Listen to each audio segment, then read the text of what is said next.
Ready? And go. Welcome, and thank you for joining us for another beautiful, blessed, peaceful, prosperous, productive, and phenomenally pleasant and powerful night. I am your host, Tory the barber, the one and only, the only one understanding the right man, my right hand man, the man right beside me, the man, the myth, the legend, Free Will Code. What's going on, boss, man? What's up, man? Thank you for joining us for another edition of FreeWill Podcast, where we create a community that normalizes growth for people like you and me, so we can be the best versions of ourselves. What's up, Tory? How you feeling today, bro? Man, I'm feeling phenomenal. Yes, sir. If I can shake that boy hand, Listen, man, we live and we in the building, man, and this is a phenomenal night.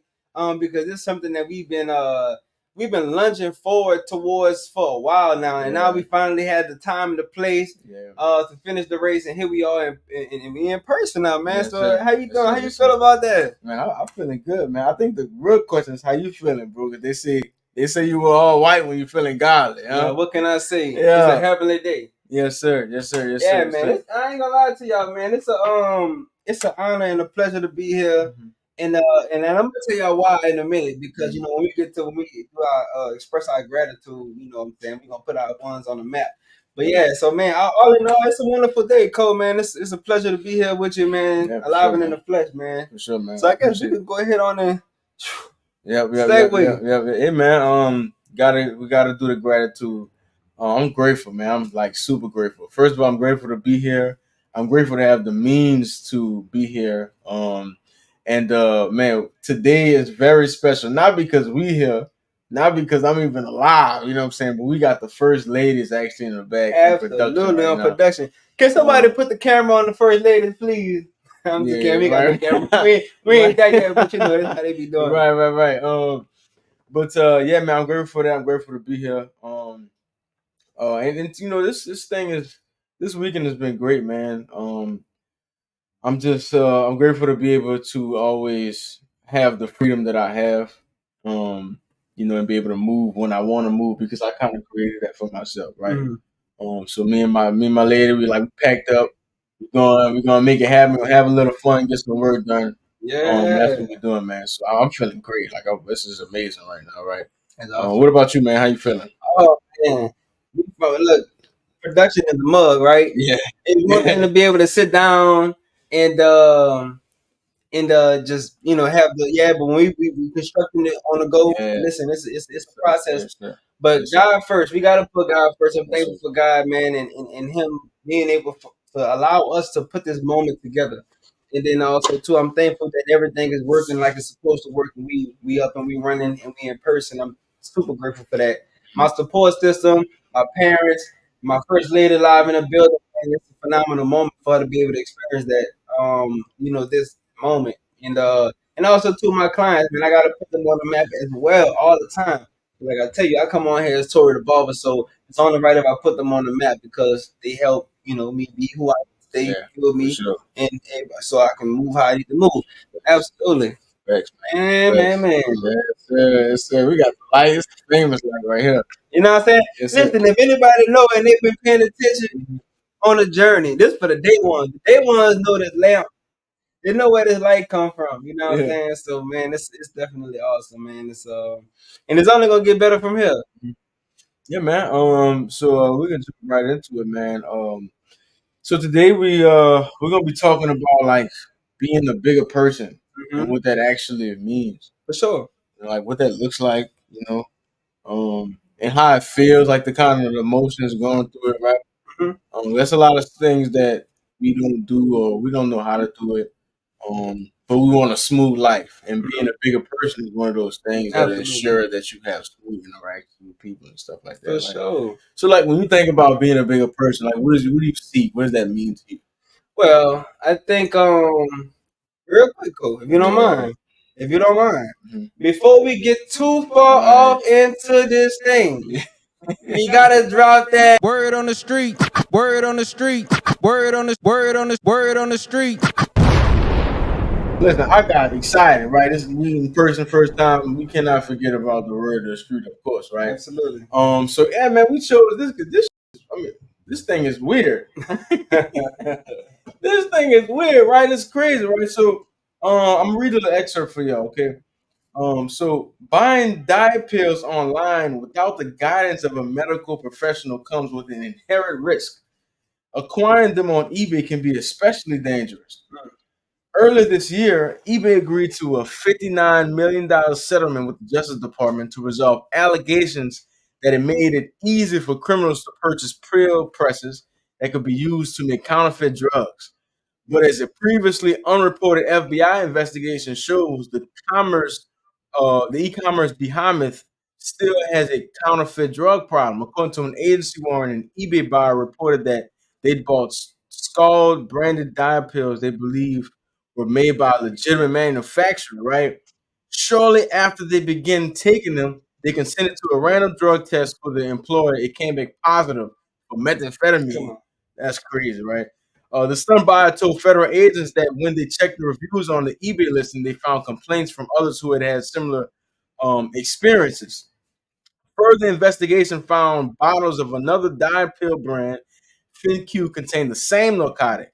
As many as 2,000 bottles of tainted pills had already gone out to the consumers.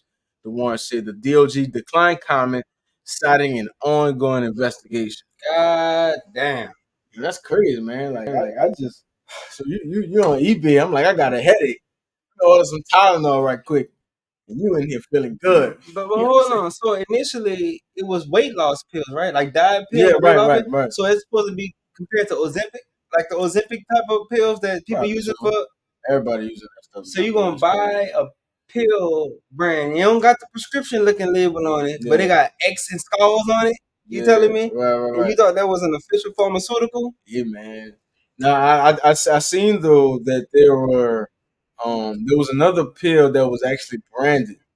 I forgot what it was. It was a branded pill, and it was supposed to be legitimate, and they still had the methamphetamine. It was counterfeit. Yeah, it was counterfeit. So what's the purpose of the methamphetamine? Is it supposed to be the hook part of the pill to make people want to buy more of it? Because you buying it for a purpose, but then you got like a addictive factor about it, and that's making you keep doing it, even though it's outside of your initial purpose for. I'm sure that's a thing, but I think the real thing is the fact that you can't get access to the real ingredients that it takes to make the legit thing Without a prescription. So it's like I need to, the met, you can go get met down the street. You know what I'm saying? They got met in the backyard. You know what I mean? So it's just easier, and they're making the money from it, and they don't care, bro. Like that, man. That's crazy. But the karma on it got to be hard. You know what I'm saying? That's crazy, man. And weight loss, to be honest, I'm gonna be real with you. What I feel like about the weight loss thing, like, go ahead and get your butt in the gym. Yeah, you know what I'm saying? You get in the gym, bro. It's because at any time, like I don't know if like my girl be trying to get me to watch the 600-pound life thing all the time, right? Like, I hate the show. I don't watch it. Why you don't like the show? Because, man, I feel like we watching depression. Like, it's like I feel bad when I'm watching it, and I feel like when people watching it, it's kind of like it makes them feel better about themselves in a way. It's like, like I ain't 600 pounds. You know what I mean? But like what they do when they go in the doctor, the dude, he like, I'm not even going to give you the stuff until you take initiative to lose some pounds first. Yeah. Because it's not, it's not the weight. Like, you think it's the weight. It's not the weight. It's the habit. Because you will go and get the surgery, and then you'll get the surgery, and then you get the weight right back. It's just like going to the BBL. Right. You know what I'm saying? It's like you got the body overnight. You got to heal, but you didn't. It was no process. It wasn't no work. It wasn't no real commitment. It wasn't no discipline developed. Yeah. So because you was able to bypass all of that, you know what I'm saying? Did you really win? Right. And you really probably more mentally ill after the fact that you got, because now you living a lie. But some people upfront though. Some people upfront and tell people they got the surgery. But I mean, at the end of the day, like, that speaks to your character. But that's the whole thing. Yeah, for sure. Yeah, they don't. People to be whatever you want to call it. I don't think it's a fair thing because I think everybody needs to have it. But have what exactly? The thing that people miss is that the most valuable thing is not the aftermath. It's like what you have to do and who you become while you're doing it. Like, incubus, right? Sure. know what I'm saying? It's like the most valuable thing is if I know how to get the $100 million, I can always go back and get it if I lose it. Yeah. You know, but if you got the BBL, you're gonna always have to go to the BBL doctor instead of gonna get the BBL yourself. You know? Right. But that eBay thing is crazy, man. Like, I don't even know what it would be the convenience of ordering it other than going to the store. Maybe you can order it on eBay, the stuff that you can get prescriptions for. I don't know. That whole thing seems. I think it's like just like what you said earlier. You can't.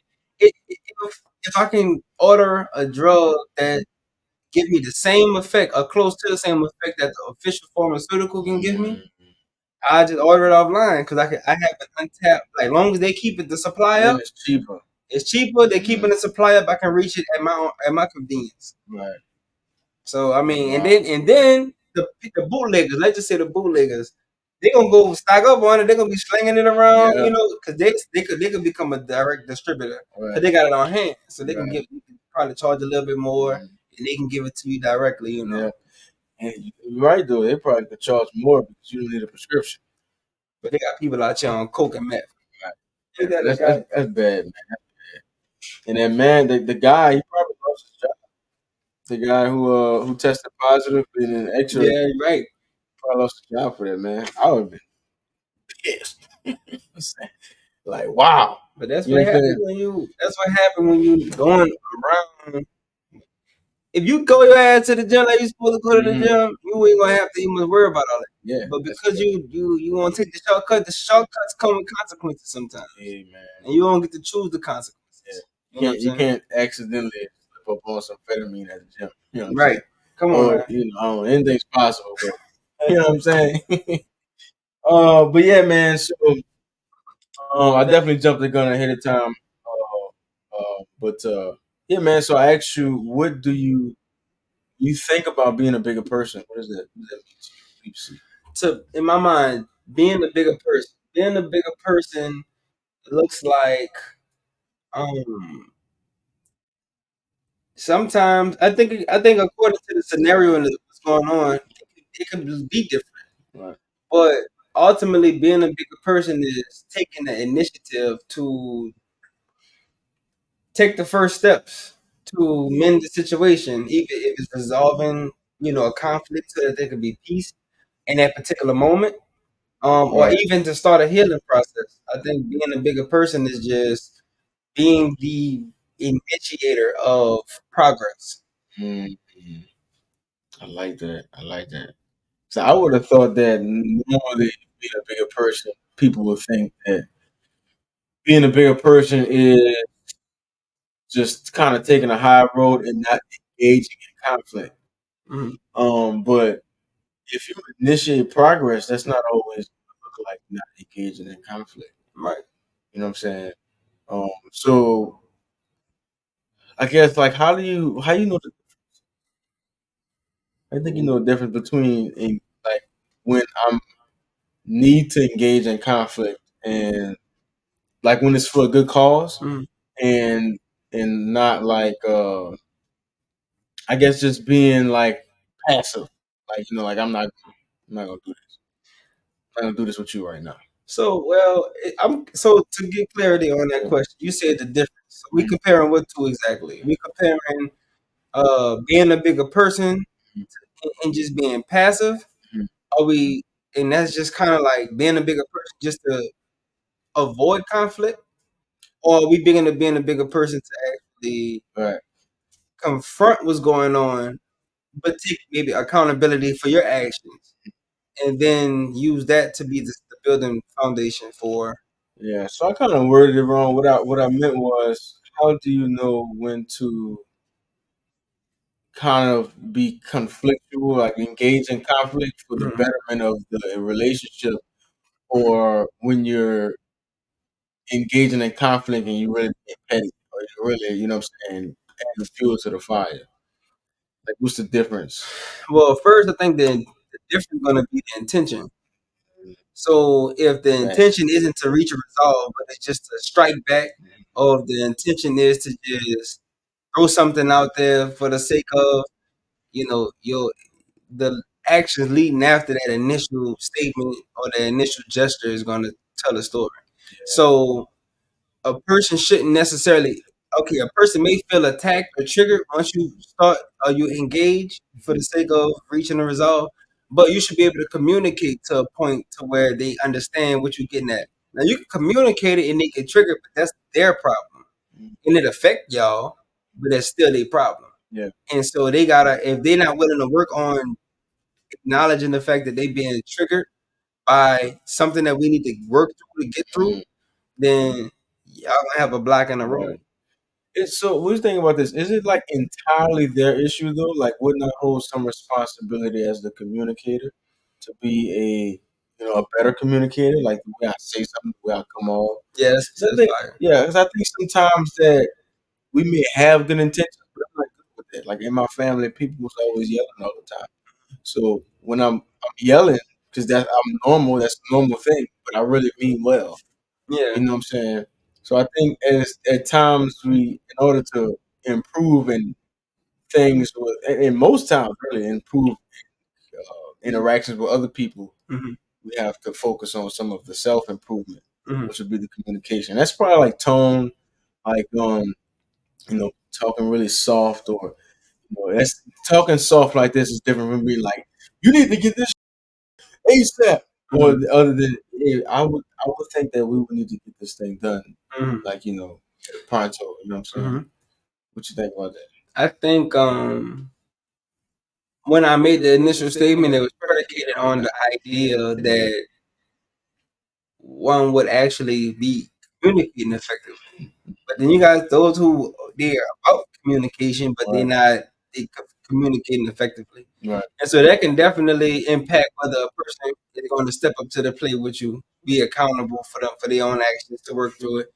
Because the very reason why they're being triggered and shutting down may be because you're poor communication. You're taking initiative, but you're not communicating effectively enough to make them feel comfortable with sharing, or making them feel comfortable with taking accountability. It's like you already probably shaming them, and then if you shaming me, that's enough for me. If you know what I'm saying, like it don't give me a safe space to open up and speak my truth, my piece, or my experience. If you already coming down on me, it's gonna make me tuck my tail and run in the sense, emotionally, in the sense. Yeah. That's what I think about. Yeah, man. When you like put it like that, it makes it a bit harder because you actually have to become someone who's qualified enough to actually do to facilitate this environment thing. Like I can't just because I have a point, I can't just relate. I gotta figure out how to relate it first, and that'll be a thing for some people. You know what I'm saying? I don't have it. Right now we can't talk. And that's another thing. Like, what are we doing in between that space? Like, how do you? Maybe we can say some things that will allow you to at least break the ice or the barrier. To where, like, hey, I don't know how to tell you this right now, but there's an issue. We need to figure out how to do this issue. I need to figure out how to tell you about it. I don't know how, but there's a problem. Like, what are some things that we can do, like break the ice, or say something and not really go into deep depth details at the moment. We'll kind of address it. So I think this is a pretty universal tactic that me and my lady do when we speaking. Yeah. Before we even start, if it's something that we have to have the awareness enough to know that what we about to speak on may be personal. It may hit, it may offend you, it may be too much for you to handle. It may be too much truth. So what we do is we have to think that we do when we say parameters. So we'd be like, we're gonna put parameters around this conversation. And so, say for instance, if she say parameters, I say, well, what are the parameters? She said, I don't want you to take nothing serious. If it becomes too emotional for you, if it's too much to whatever, just give me the word, and we're gonna cut it short. And then I say, okay, well, my parameters are just be mindful of tonality, be mindful of the delivery, and I guess the choice of words, something like that. That's just an example of we setting the stage for the communication. And beyond that point, she have the open floor to say what she gotta say, and she'll tell me just have an open mind. and I'm open minded about whatever it is that she's communicating about.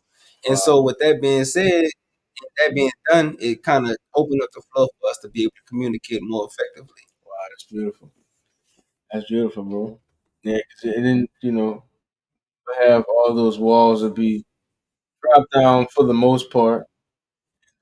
You'll know that actually what that does is set I like you now. You know my intentions. Hey, I have this conversation. Right. I don't want you to feel type of way. But this come like we need to talk about so we can grow or whatever. You know. Yeah. And I don't want you to take it personal. Right. That makes sense, man. It makes sense.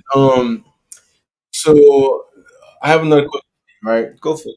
So how do you know?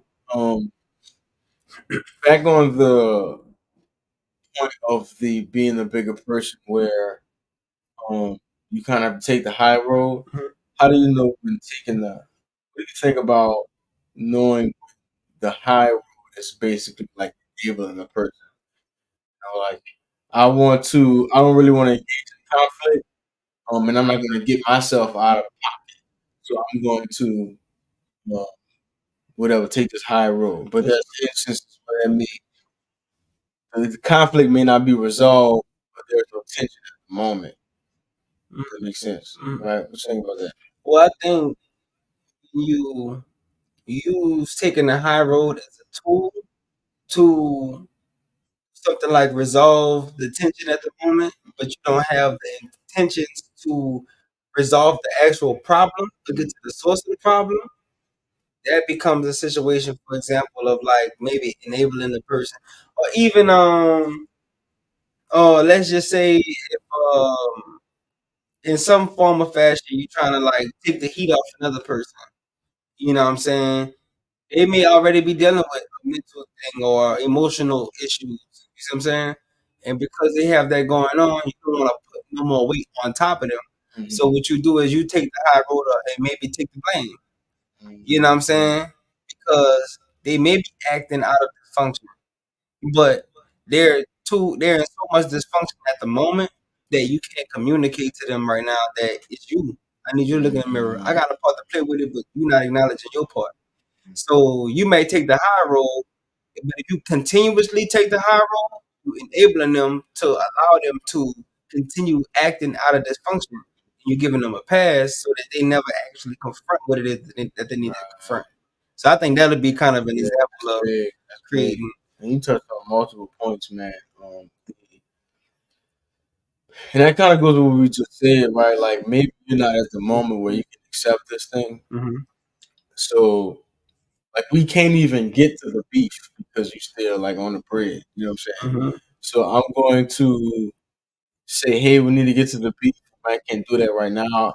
I'm not in the. I'm not equipped enough to get you there. Mm-hmm. And so it's always, especially in relationships, right? There's a I want to establish the fact that there's responsibility on both ends Mm-hmm. always, as the receiver and the communicator. Mm-hmm. So I may have a job as the communicator, to learn new words or to learn your language, to learn how to actually speak to you. But as a receiver, I have to know how to ask questions. Mm-hmm. Like, okay, hey, I didn't understand that, or that triggered me, Mm-hmm. you know. And while we're doing that, or when we get that done, I think we come across a lot, but we may have to talk about that stuff before we talk about like it's like we setting up the production. Mm-hmm. We got to set up the production before we actually get into the filming. For sure. You know what I'm saying? And I don't think we know sometimes like that's the biggest thing, and you can know if you didn't have that conversation of the production conversation, then that's gonna be your first thing to focus on before we focus on who's taking the blame, who is doing the wrong thing. Right? Let's sit here and talk about our roles as a listener and a communicator, and how we can be better at those things. Right? I feel that. Yeah, man. So that is it's crazy, man. Like we think sometimes that we have to. Like, I'm good at this. I don't do this right here. Like I'm. That's not me. But we seeing as we uncover a lot of your stuff, you have to be that person, or else you will never get to experience the qualities of life that's needed. You know what I'm Yeah. saying? So, So I want to ask you a question. yeah. When it comes down to um being the one to take the high road, or being the one to take the first step, you know what I'm saying? What is that? Have you okay, I'm gonna ask you this. Have you ever been in that predicament? I'm sure you have, you know, 'cause we do the personal development. But have you ever been in that predicament? But then what is it like to be in that predicament? Even if you may sometimes feel like you're in most situations in your life with different people, you may feel like you have to be the first one to acknowledge or take the first step. What is it like to be that person if you have that experience? Yeah, man. I've kind of, I've definitely accepted the job that I feel comes from God, where I am the one that breaks the generational curses in my family. Okay. Wholeheartedly, I accept that, right? And so I, it sometimes it's tough, Hmm. right? And you have to have the balls to do it, which is the courage. You have to have the courage to do it, and you have to, like, you are the. There's no blueprints. You are the blueprint. So you So create it. it can become a lot. It can become really stressful. There's a lot of work that has to be done.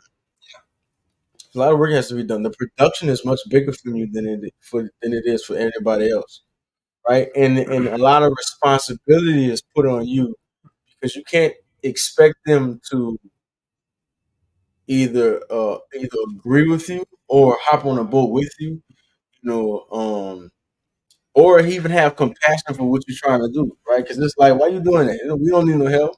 They don't even see it. You know what I'm saying? Like, I don't. Like, I'm good. I've been good for a long time. But it's like you good for what you've been doing. Mhm. Like, man, I don't want to do this no more. Yeah, You know what I'm saying? Like, I see how we've been and where we came from, and I want to take us to the next level. yeah. And we can't go to the next level doing the stuff that we've been doing. Mhm. You know. And but on the flip side of that, it's in me. Like, that culture is in me. Like, I have to fight that within myself before I even fight it within. Facts. You know what I'm saying? That's Like, real. it gets really hard, bro. Like, you have to release a lot. So, and I asked you that question because I found myself in a predicament once upon a time where I was like, damn, like I just, in that moment, I immediately knew that I had to be the one to kind of like oversteer the conversation or the moment or whatever because I kind of saw it going out the way, whatever. So, in that moment, I'm like, damn, man, this shit is tiring being the one that have to, you know, kind of in a sense think for everybody in the situation, you know, because if you're gonna be the one to pilot it, you have to be the one to take not just you, your experience, your perspective, but everybody else in consideration too. And then you kind of got to be the one to navigate as you see best, you know, not to be like controlling or Right. like if you're dealing with people who are on guard already, you know, what can you expect from them? They're only seeking their best interest or their self interest. You know what I'm saying? So they're not really maybe they may not necessarily be considering everything. So the one who is the most cognitive and who is most aware of the dynamic of what's going on in this moment, you know what I'm saying? It's kind of like one of those situations where to always have to kind of be the one to be in that predicament in that situation and take that lead, take that role. It can get tiring. Yeah. You know, that's where the question came from. Yeah. It's just like, damn, it's like, um, you know, what is it like being that person? Right. To be honest, I had to. We had conversations multiple times where you have to remove the burden on yourself, um, as the person responsible for somebody else's mindset. All you can do, all you can do is improve yourself and hope that they follow afterwards. You know, shout out to Harley Initiated and was watching that clip that you sent me. And the guy, he had the kind of the same philosophy that I had. She was like, "Who? Like, why?" Dr. Spirit. Oh, Right? let me see Yeah, Dr. Spirit. man. Shit, dog. Yeah, she a dog. She a dog. And she was like, "Why would you? Why? Like, who told you that was your job, or that you had to be responsible for their thoughts and stuff like that, right? That brings a ton of stress because that's unpredictable. Like you can't control what they're thinking. You can't do that. All you can do is do your thing to the best of your ability, and whatever happens after that is going to happen. Now you can influence. You can, hey, you stand your ground. Like hey, with your thoughts, and I think that's the best thing that you can do in hopes of um, influencing. So kind of like encourage Yeah, to do certain yeah, things. yeah. Like man, I like let's say if my you have a friend or whatever, and they're really good at cooking, like they can definitely be like restaurant vibes, right? Yeah. Like, hey man, I see you. Like, I'll maybe send them some posts on Instagram. Like, I can see you doing this, right? Like, boy, I bet like they have it now, but I bet if they had that fish that you be making, it would be serious. Just to kind of like just plant some seeds or whatever. Yeah. And I think that's the most effective thing that you can do. But remove that burden from yourself and only put the expectations on you to be that image that you want to see. And you can go and have, the best thing that you can do when you are creating a legacy is put it into your children. Put it into your children when you have, I think you said a couple powerful Yeah. things. One of them being is setting an example, and just doing what you can to encourage a person. I think when you naturally, say for instance, if you're in a house full of like unhealthy people, the best thing you can do is be the most healthy. And when I say unhealthy, let's just take for example, like just say exercise, weight wise, you know what I'm saying, maybe eating wise, you know what I'm saying. And if you're the one who's displaying healthy habits, that's the best thing you can do um, for your environment, because there's a difference between trying to be controlling and make a person do something and being an example of what to do. And when you are an example of what to do, and you may be trying to encourage somebody to do something better or healthier, you're actually having a regard for their particular personality. You are respecting that individual, even though they're leading themselves down the dog path, in a sense. It's kind of like, I'm not about to make you do what you don't want to do, but I can be an example of a better way to do this or a better way to live. And honestly, I feel like that's the best thing you can do for a person, because what respect is, if we go into what respect is acceptance of who a person is and where they are. When you meet a person, they may not be 100, they may be 75, they may be 50.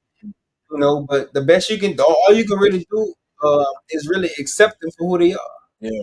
And then from there, you can build from that with them. And then all the other things that I just said, you can kind of implement that. But if you're already in a pre-established environment, then just be an example. Yeah. It's like open. Like, hey, I'm gonna put this door right here. If you can walk through it, you can. And I'll have everything ready for you. In a sense. In a sense, right?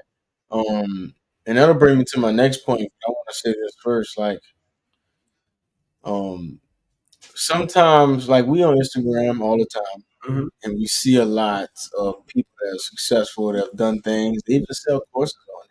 Yeah, for sure. There's something missing from me buying a course and seeing them on Instagram, and me actually believing it. Is me believing it's possible based on like 'cause, like we have this thing that we have like okay they is black and they look like they came from there, but I don't know that. So in your environment, like I know Tory, I know he used to stay in the fish. I know that, and I just do it on another level. Like I come from the fish. It's like I have a live example now. For sure. I have a live example, and Somebody you kind of connect yeah, with better. right. And you speak my language, like, and you have a lot of the experiences that I have. So what was different? What was that missing piece that you had, right? And people will start to put that stuff together. Yeah. Like if he can do it, I can definitely do it, For right? sure. And so the point that I had was, when do we know to when um when it's too much. You know what I mean? Like when I'm doing too much, when I'm trying to accept this example so much to where I start to decline in my mental health. Like, how do I know when it's time to back up a little bit, and what do I need to do to get myself back where I need to be? So we speaking from the perspective of the person who needs the help, who need the example, Yeah, no, or the person who's setting the person who said an example. okay, okay. So as the person who's setting an example, when you're trying to impose your own personal will onto another person, because you can't do the work for them, you can't make them do the work, and that's what I was saying. It's kind of like what respect is like. Listen, and you know it's so hard. Respect is like, listen, you want to be a crackhead? I'm sorry, excuse me, like and that's a very very extreme example because Yeah. sometimes I mean, we've all seen the shows, right, to where there's intervention, right, where we set our our family member up in the living room, rehab.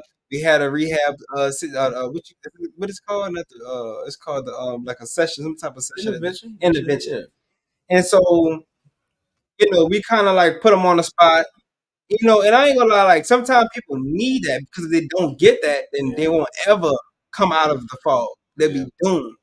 So as an exception, sometimes in the worst case scenario, in extreme cases, people need to be saved because the fact that not me, but in this example, I'm an addict is because I needed to, and I needed an escape, and I needed an escape, but I started relying on that escape, the drugs, the weed, the liquor. I started relying on that so much that it consumed me. It consumed. I lost my personality. I lost my provision over my life. My responsibilities and all of that. So in those cases, a person may lose themselves. They might need you to shine a light on them to be like, yo, bro, this who you used to be. This the Tory I know. This the core I know. This you remember when this video right here when you running with the kids in the yard and stuff? Like that's who we know. That's who we need. And then you kind of called them up, you know what I'm saying, and inspire them to be a better version of themselves, a version who they may have been once upon a time, but you may need to go back to be, you know what I'm saying? Right. And so I think in that regard it's still like sometimes that's not necessarily you being the example for them, but you putting a better example of who they used to be in front of them so they can at least get back to that. Right. That's great, bro. And I would like to think though that doesn't that do you think that that still consumes energy, even though it may not be imposing on them, but I'm still taking the time and the energy to be like, hey, this was you. Mm-hmm. I mean, you have your own for yourself, but I like you to get back here. Mm-hmm. I loved you when you was here. You were happy. Mm-hmm. You understood what was going on. And doesn't that take some energy to where maybe I don't have that right now. Maybe I can't. How can we like be like I don't have that right now, but like how can we say that or navigate when I'm like empty at the moment? So a better question is, why are you even in a predicament or in a position of the person who needs to actually be the one to say what they need to say? You see what I'm saying? Like to say what they need to say, being like you're saying as the person to try to pull this person from the pit, in a sense, right? When I'm full, when I don't really have it in me to save this person, to try to have them recall who they used to be. Or even like put the like as you said, remember you was like I'm not necessarily my job is not my goal is not to save them, but to put it out there like to set an example or whatever. Mm-hmm. You know what I'm saying? Or like just kind of um do it how you supposed to do it, but I don't have the energy to do it Because it right take more now work. because it's just like I'm kind of fed up. Like I'm like kind of I'm full at the moment. Like I had a long day. I'm coming home, and you got because I guess my example and this is some Okay. like coming maybe you coming home to your family, Mm-hmm. the ones that have the culture. right? And you have to directly uh, interact with them. And I have to like there's a conflict, and I can either be like um, I can either be real, which from my personal experiences is like sometimes not being real does more damage than me just being real in the first place and saying how I actually feel. Mm-hmm. And I feel like I turn off my light, and it's harder to turn my light back on than to turn it off right quick for you. Mm-hmm. So, but sometimes keeping it on and like I'm not, I may have like some emotional things right now where I can't communicate effectively. Like Yeah, like because you you're know what I'm saying. human. Like how should I go about that? Like how should I postpone it? Should I put it off for later? See, I can't talk right now. Like you think Yeah, about I that? think that's a phenomenal solution. Yeah. I think if in that moment it won't make or break anything to just save it, then save it and do Mm-hmm. it when you can. Do it when you feel like you can do it in a better way. Because if I could share this, a quote that I heard once before is giving somebody a piece of mind, giving somebody a piece of your mind for a piece of mind, just leave you with pieces. So if you're not able to communicate effectively in that moment, but you got to flash out just to, you know what I'm saying, assert your will, how you feel, and then you cause more disruption and more damage, you did better just saving it. Yeah. Fact. Saving them, save because that's big, man. Like we gotta realize that the thing that's doing the thing has to be great before the thing is done. Like I have to be in a great um space before me to actually like I have to be of a good quality Personally. to even give you a good quality. Right? It's like let's say we all know my first job was at a fast food restaurant, right? Hmm. The quality of the fries for real, the fries was good. It was sweet. The Hmm. quality of the fries for real was actually contingent on the quality of the grease, Hmm. right? And if the quality of the grease wasn't good, then you know what I'm saying. Yeah, So I had to change the grease first if I want yeah, some good fries, facts. And I think the thing that really messes us up is I gotta the grease should be changed at least twice a day. To be Probably so. honest, at least twice a day. Yeah. But it takes a lot. I have Hmm. to take and I have to turn it off. I have to only work on one at a time, and then I have to what's happening, Charlie? I have to take and put the things under it. Like I put the I don't know, it's a lot. It's a lot For I gotta sure. do. You know what I'm saying? And so I'd rather be like I'd rather like just go through the day and leave it up to chance before I actually leave it up to chance before I actually you know what I'm saying, get that thing done. Yeah. So for one you should already have something set up to where you actually good to where you in those spaces um is less of a time as possible. You Like know, being more efficient with it. yeah, like yeah, I might have had a long day, but Hmm. I didn't even release Hmm. you know what I'm saying the parts of the day like I should have. Hmm. Right? So most of that part is my fault, right? Like before I even if I even get there and I'm not there, right? My capacity is like I'm full to the brim, Hmm. and I shouldn't be full to the brim. Yeah. I should in the middle of the day I should take breaks, or thought breaks, or write something down in a journal so I can release. You know Yeah. what I'm If saying? I could add to Yeah. that, sometimes you don't even that particular day could just be so taxing and demanding Mm-hmm. that you don't necessarily have time to. Mm-hmm. You know what I'm saying? So it's just like you on a one thing to the next, to the next, to the next. Yeah. So I guess because we speaking about it and anybody who's listening, I would say a good practice that you can implement in there. Let's just say you driving from one destination to another destination and you got a 15, 20-minute drive. Take full advantage of that time of isolation Yeah. to center yourself, breathe, put on some positive music or a positive, some sort of positivity, if possible.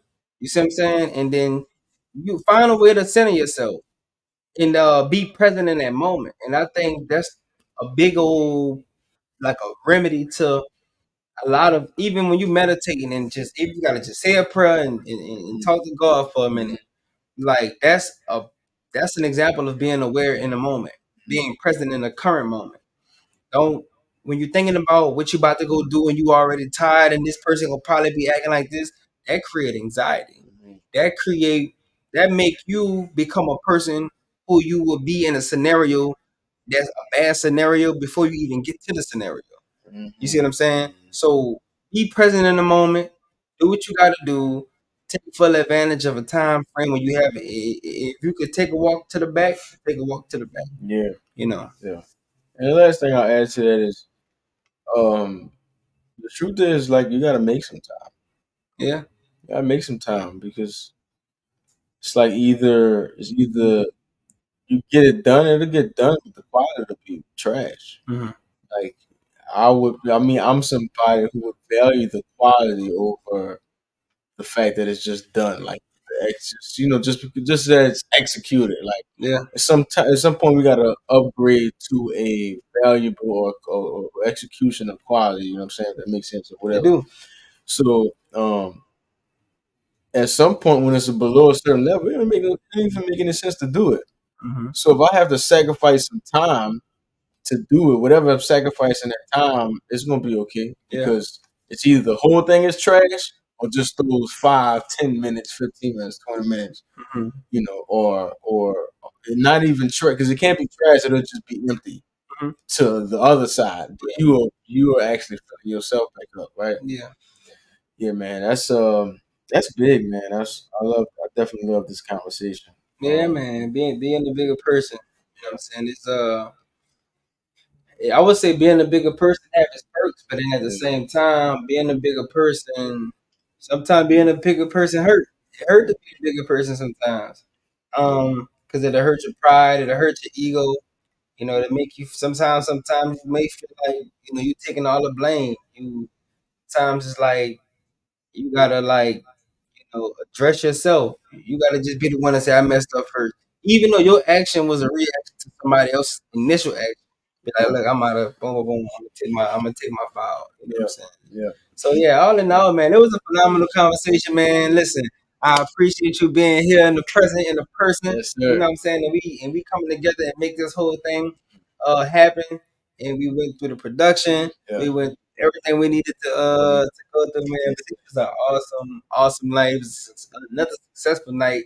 Episode 5 is just, hey, we setting the standard here, man. So yeah, It's a pleasure, man. Yes, In the sir. building. We expect to be in the building for another one by making the sacrifices, because that's what it is, right? Like I was just saying, you just have to make the sacrifices, and you have to have the wherewithal to choose when and when not to make the sacrifices, right? If that makes sense. Yeah, for sure.